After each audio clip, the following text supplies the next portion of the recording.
Hello student, स्वागत है एक बार फिर से आप सभी का आपके अपने चैनल WPS में। मेरा नाम है वसीम और आप देख रहे हो वसीम फार्मा स्टडी चैनल।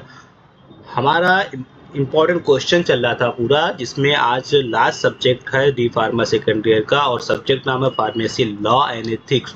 ठीक है, इसका कोर्स कोड है ER20 और यहाँ पे T मीन्स थियरी और 26 मतलब ये लास्ट। ठीक है ना, इससे पहले 25, 24, 23, 21 ये हम लोगों ने करके रखे। हमने क्या किया, क्वेश्चन को यहाँ पे 2 पार्ट में डिवाइड कर दिया है। जैसे कि पहले भी बता के रखा हूँ, लॉन्ग आंसर और शॉर्ट आंसर। लॉन्ग आंसर में मैंने 14 क्वेश्चन यहाँ पे है और शॉर्ट आंसर की बात करेंगे तो यहाँ पे 22 क्वेश्चन है। इतना ही आपको पढ़ के जाना है। आप किसी भी बोर्ड के, मैं बता रहा हूँ तो आप मतलब मैं आई एम श्योर कि आप पास होकर के ही आओगे। इसके बाहर का क्वेश्चन पूछेगा बट ठीक है, इस इतना पढ़ने के बाद भी आप पास हो जाओगे। क्वेश्चन नंबर 1 जो है यहाँ पे मैंने रखा है वो है एजुकेशन रेगुलेशन 2020 के साइलेंट फीचर के बारे में। उसके बाद में qualification and duties of government analyst, कई बार पूछा गया, पढ़ के जाओ।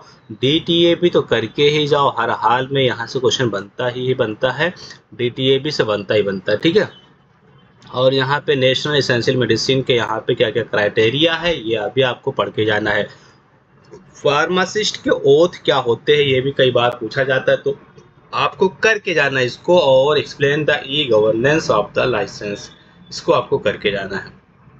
उसके बाद में explain the silent aspect of the new drug and clinical trial rule 2019, इसके बारे में आपको पढ़ के जाओ। और यहाँ पे schedule N of DNC act, DNC में आपको शेड्यूल N आएगा, वहाँ पे शेड्यूल N पढ़ के जाना है। उसके बाद में कॉन्स्टिट्यूशन, देखो फिर वही आ गया, रिपीट हो रहा है क्वेश्चन बार बार। एक बार ऐसा पूछा गया था, एक बार इस तरीके से पूछा गया था, दोनों पूछा, मतलब दोनों फार्मूले मैंने बता दिया।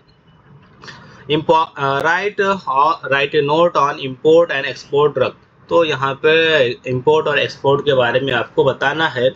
उसके बाद में explain the phases of clinical trial, clinical trial के कौन कौन से फेजेस होते हैं उसको आपको पढ़ के जाओ। फार्मास्यूटिकल एथिक्स क्या होता है इसको आपको पढ़ के जाओ। और फिर again pharmacist oath, pharmacist oath फिर ये रिपीट हुआ है तो आपको करके जाना है, मतलब दोनों तरीके से पूछा गया था। ठीक है, उसके बाद में right briefly on the first resistor of the pharmacist, register के फर्स्ट क्या होता है इसको आपको पढ़ के जाना है। उसके बाद में right difference between the wholesale and retail के बीच में क्या डिफरेंस है, इसको आपको डिफरेंस लिख देना है।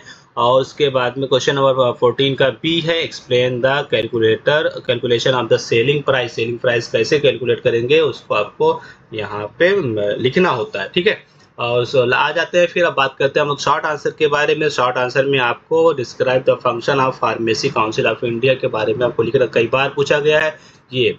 और explain the sample procedure to be followed by the drug inspector, drug inspector sample लेता है ड्रग का तो क्या क्या प्रोसीजर फॉलो करता है उसके बारे में आपको बताना है। लोन लाइसेंस क्या होता है इसको आपको बताना है। और यहाँ पे क्वेश्चन नंबर 4 है describe the offence and penalties under the narcotic and psychotropic substance 1985, तो उसमें क्या क्या ऑफेंस एंड पेनल्टीज हो सकती है उसको ठीक है बताना है। What are the conditional exempted advertisement, मतलब होता है ना कुछ ऐसे कंडीशनली क्या होता है, कुछ एडवर्टीजमेंट आप नहीं कर सकते और कौन कौन से आप कर सकते हो उसके बारे में आपको बताना है यहाँ पे। Describe the constitution of institutional and animal ethics committee, तो इसके बारे में आपको पढ़ के जाना है।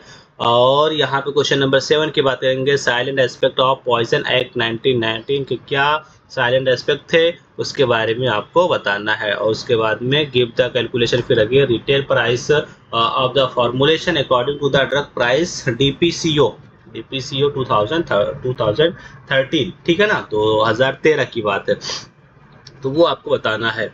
उसके बाद में explain the requirement of the experience या training of the registered medical practitioner to the terminate of pregnancy, pregnancy को कैसे टर्मिनेट करना है तो उसके बारे में आपको बताना है।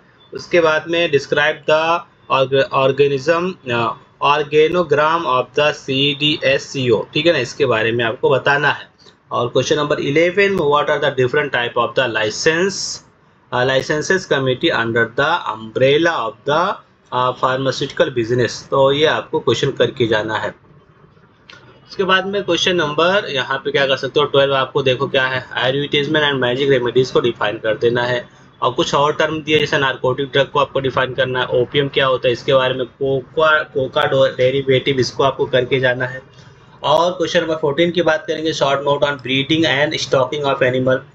Question number 15, what are the condition for the procession and sale of the poison, ये आपको करके जाना 1919, ठीक है।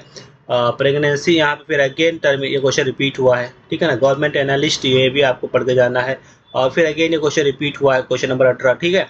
उसके बाद में स्टेट फार्मेसी काउंसिल का क्या है, यहाँ पे उसका कंपोजिशन और फंक्शन बताना है। उसके बाद में इंडियन फार्माकोपिया कमीशन IPC के बारे में आपको बताना है। और question number 21, wholesaler business as a mention in the good regulatory practices के हिसाब से आपको एक्सप्लेन करना है। और DPCO यहाँ पे ब्रांड और उसके बारे में क्या करना है, इसको डिफाइन कर देना है। तो इतना ही क्वेश्चन था आज की इस लेक्चर के बाद में हमने सारे क्वेश्चन आपको प्रोवाइड कर दिया है, लॉन्ग और शॉर्ट आंसर हो चुके हैं, ठीक है ना। अब अगर आप लोग को लगेगा तो मैं क्या करूँगा, इसमें आपको 1 मार्क के क्वेश्चन भी प्रोवाइड कर दूंगा। अगर आप लोग के कमेंट आते हैं तो मैं प्रोवाइड कर दूंगा, ठीक है। और अगर आप नए हमारे चैनल पर तो चैनल को जाने से पहले सब्सक्राइब करके जाएं, शेयर करना ना भूलें और लाइक भी कर दीजिए। मिलते हैं नेक्स्ट वीडियो में, तब तक के लिए take care, bye bye, thanks for watching.